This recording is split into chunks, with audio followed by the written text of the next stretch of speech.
이 시간에는 귀로 듣는 사설 시간입니다. 오늘 칼럼 내용의 제목은 자유주의와 반지성주의입니다. 복거일 선생님께서 쓰신 칼럼 내용인데요. 간략하게 소개해 보도록 하겠습니다. 전체 내용을 요약해 보자면 전체주의에서 반지성주의가 나왔다고 설명을 하고 있고요. 그것의 사례로 세 가지를 들고 있는데 첫 번째가 진시황의 분서갱유 로 인해서 학문 자유를 억압했잖아요. 그 내용과 두 번째는 1930년대 소련이 유전학을 왜곡했고 결국은 그게 기근을 초래하는 상황이 벌어졌다는 거. 그다음에 마지막 세 번째는 문재인 정부의 소득주도 성장도 엄청난 해를 끼쳤다. 이런 내용의 사례를 들고 있습니다. 그래서 윤석열 대통령의 취임사를 보면 자유주의자 신념을 독려를 했는데 시장경제 사회 조화롭게 발전해라 이랬는데 그 부분을 이제 칭찬을 하면서 자유주의와 반지성주의가 무엇인지 그것의 사례는 또 무엇인지 또 윤 대통령은 어떻게 취임사에서 이 부분을 강조했는지를 설명을 하고 있습니다. 인류의 역사를 돌이켜보면 자유로운 정치적 관리, 자유로운 시장이 숨쉬고 있던 곳은 언제나 번영과 풍요가 꽃피었습니다. 라고 이 길지 않은 문장은 윤석열 대통령의 취임사의 핵심입니다. 그러니까 우리 사회의 구성 원리인 자유민주주의와 시정경제에 대한 믿음을 이처럼 힘차게 밝힌 취임사 글이었는데요. 이번 취임사는 윤 대통령이 직접 당신께서 썼다고 알려져 있습니다. 비록 문장은 투박해 보일지 모르겠지만 그래서 울림이 더 큰 문장입니다. 윤 대통령은 시민들의 자유를 늘리기 위해서 애쓰고 국제관계에서 자유의 바탕을 두고 협력하겠다고 밝혔습니다. 실제로 기업 규제 개혁을 첫 번째 과제로 삼아 직접 챙기겠다고 밝혔습니다. 주목할 만한 대목은 우리 사회의 위기가 반지성주의에서 비롯됐다는 진단인데요. 자유주의에 대한 위협은 전체주의입니다. 전체주의와 반지성주의는 친화적이지만 두 개의 개념이 비슷한 건 아니에요.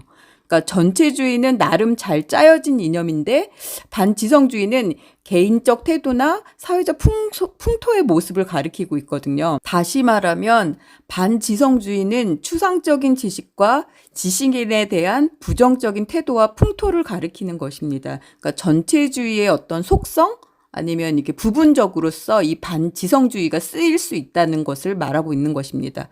역사적으로 한번 살펴보자면 우리는 반지성주의가 흔히 전체주의에서 나왔음을 발견할 수가 있는데요. 첫 번째로 전체주의 국가, 진을 세운 시황제의 분서갱유 사건입니다.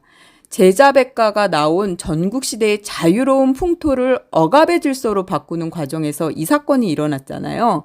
이처럼 또한 전체주의의 반지성주의 모습은 철저한 그 전체주의 체제였던 소련에서도 또한 나타나게 됩니다.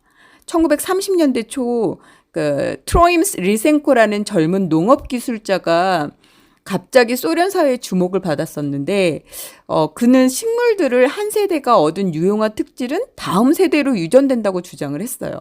근데 이런 주장은 생물학의 정설에 어긋나는 거거든요.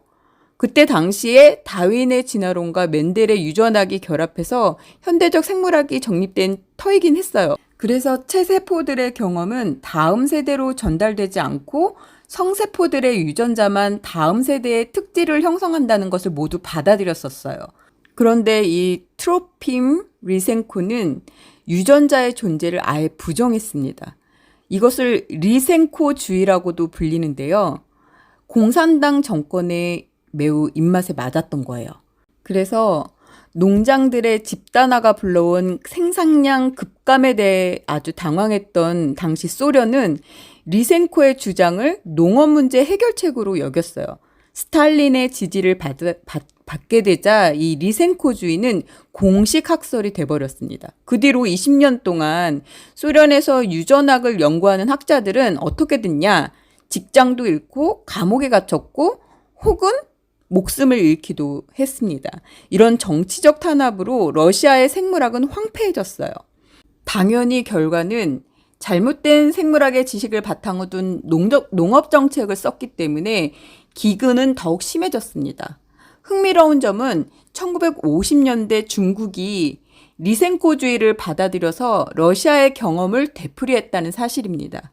이로 인해서 1950년대 초 중국에선 줄잡아도 4천만 명이 굶어 죽게 됩니다. 이와 비슷한 사건이 70년 후인 우리나라 문재인 정부에서도 일어나게 되죠. 소득주도 성장입니다. 이로 인해서 결과가 어떻게 됐습니까? 부동산 주택 물가는 잡을 수도 없었고 소득주도 성장이다 말도 안 되는 그 성장 정책에서 경제가 폭망이 되어버렸잖아요. 물가는 한없이 치솟고 전기세, 수도세, 가스세 안 오른 게 없게 됐죠.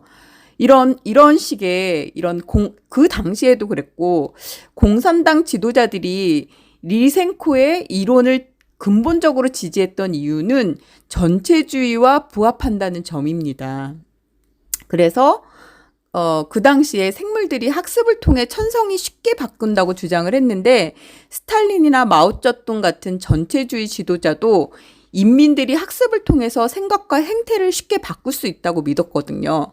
반면에 현대 생물학은 사람의 천성이 쉽게 바뀌지 않는다는 것을 보여주고 있습니다. 이처럼 전체주의는 반지성주의의 속성을 가지고 있고 또 반지성주의는 전체주의 질서의 출현을 돕고 있습니다. 전체주의의 특질은 유난히 짙게 띄었던 지난 문재인 정권 아래서 반지성주의가 번창했던 것은 당연한 것이죠. 경제를 파탄으로 모은 소득주도 성장은 아주 대표적인 사례가 됐고요. 찬찬히 살피면 소득주도 성장은 리센코주의와 여러모로 많이 비슷하다는 것을 발견할 수 있습니다. 둘 다 정설에 어긋나는 비과학적인 주장이고 정권 비호를 받아서 추진되었고 그 결과 국민에게 엄청난 피해를 끼친 사례였습니다. 그래서 윤 대통령의 취임사로 다시 돌아가서 보면 자유주의자들에 대한 어떤 자신들의 신념을 펼칠 계기를 마련해 줬다는 점에서 큰 의의를 가질 수가 있습니다. 이제야 비로소 다시 국가를 정상화할 수 있는 기회를 갖게 된 것입니다.